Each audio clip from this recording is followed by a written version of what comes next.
நாங்கள் இன்னைக்கு மைதா மாவில் சர்க்கரையும் நெய்யும் சேர்த்து மைதா பிஸ்கட் செய்ய போகிறோம்.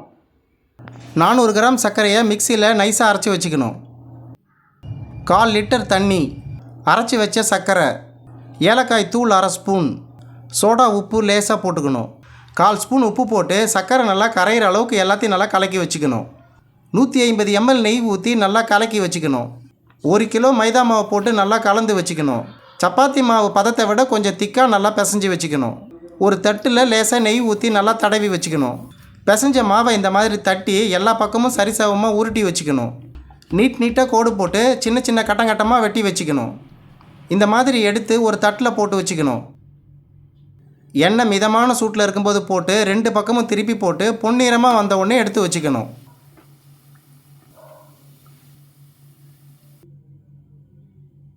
இதே மாதிரி நீங்களும் செய்து பாருங்கள். செய்து பார்த்துட்டு கமெண்ட் பாக்ஸில் கமெண்ட் பண்ணுங்கள்.